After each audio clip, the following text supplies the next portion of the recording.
Assalamualaikum warahmatullahi wabarakatuh. Bagaimana kabarnya di pagi hari ini? Tetap semangat ya. Alhamdulillah kita masih diberikan kesehatan ya teman-teman, sehingga kita masih tetap semangat mengikuti pembelajaran hari ini. Sebelum memulai, kita ucapkan basmalah bersama-sama ya.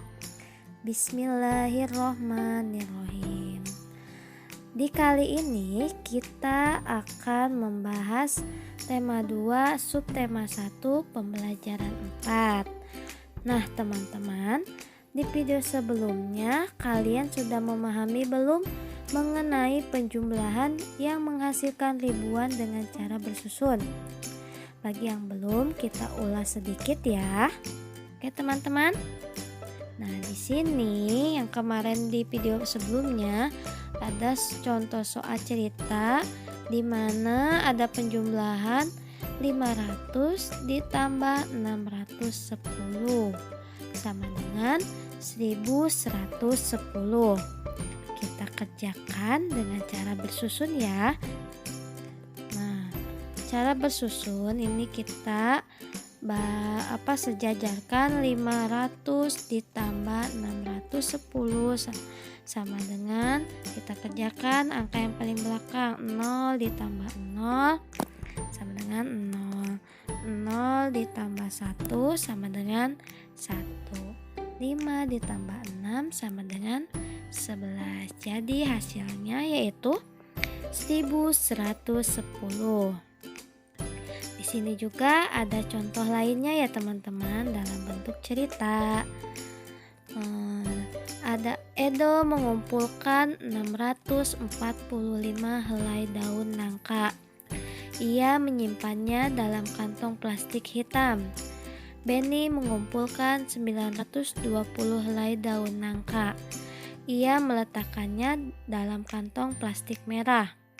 Berapakah jumlah daun yang dikumpulkan Edo dan Benny? Di sini kita cari kata kuncinya yaitu ada angka pertama sebanyak 645. Angka kedua yaitu 920.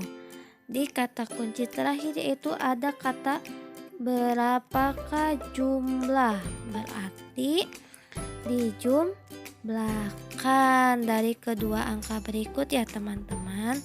Lalu kita kerjakan dengan cara bersusun seperti ini. 645 ditambah 920. 5 ditambah 0 sama dengan 5. Bagus. 4 ditambah 2 sama dengan 6. Iya, bagus. 6 ditambah 9 sama dengan 15. Jadi hasilnya yaitu 1565. Dapat dipahami teman-teman? Ya, selanjutnya jika kalian sudah paham, ayo kita bercerita ya. Siapa yang mau bercerita di sini? Nah, di sini ada cerita mengenai petani yang baik hati. Di paragraf pertama ya teman-teman. Suatu hari, tinggallah seorang petani yang baik dan murah hati. Pada saat petani itu pergi ke sawahnya, ia menemukan seekor burung pipit yang kakinya patah. Sang petani merasa kasihan. Ia pun membawa burung itu ke rumahnya yang sangat sederhana. Sang petani langsung mengobati kaki burung tersebut. Setelah beberapa hari ia rawat, burung pipit itu ia lepaskan kembali ke alam bebas. Beberapa hari kemudian, pada saat petani itu sedang mengairi sawah dan mencabuti rumput liar, ia didatangi oleh burung pipit kecil yang telah ia tolong. Burung itu membawa 3 buah biji semangka pada paruhnya. Ia memberikannya kepada petani itu. Setelah itu, burung itu pun pergi. petani itu sangat berterima kasih kepada burung.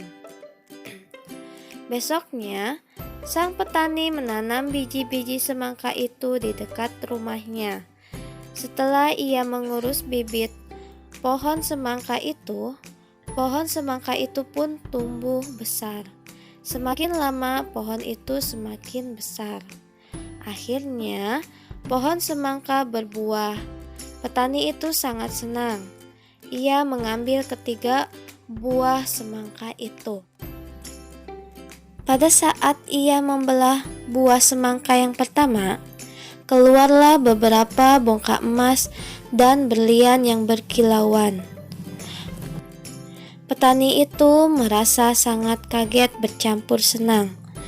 Lalu ia membelah semangka yang kedua, ternyata isinya adalah bahan-bahan bangunan. Petani itu merasa sangat bahagia. Lalu ia membelah semangka terakhir, ternyata keluarlah para pekerja yang siap membangun istana yang megah untuk ia tinggali. Akhirnya, karena kebaikan dan ketulusan petani itu, sekarang ia menjadi orang yang sangat kaya raya. Ia selalu membagikan hartanya kepada orang yang kekurangan dan selalu menolong orang yang butuh pertolongannya.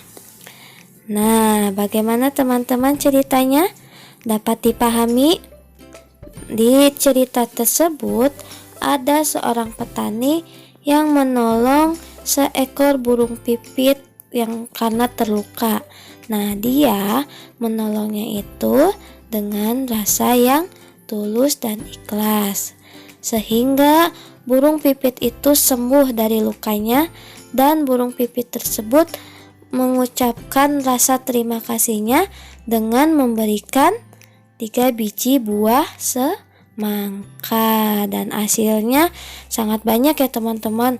Ada sebongkah berlian, ada bangun-bangunan, dan ada orang yang, nah itu diibaratkan seperti kita menerima pertolongan orang lain, kita mengucapkan rasa terima kasih.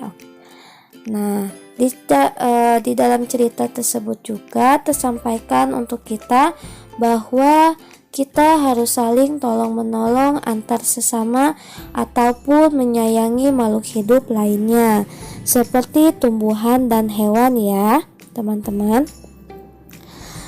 Selanjutnya ada tugas buat kalian. Kalian mengerjakan halaman 13, 15 sampai 17 dan kalian berlatih membaca cerita pada halaman 18 sampai 19.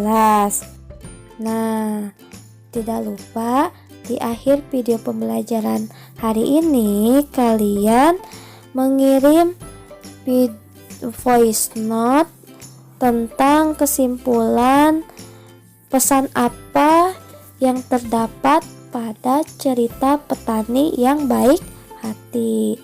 Kalian menyampaikan pesannya dengan cara singkat, padat, dan jelas ya teman-teman. Oke, cukup sekian dari Miss. Kurang lebihnya mohon maaf. Jika ada kesalahan dalam pengucapan dan penulisan, mohon dimaafkan ya teman-teman. Sekian dari Miss. Wassalamualaikum warahmatullahi wabarakatuh. Semangat teman-teman.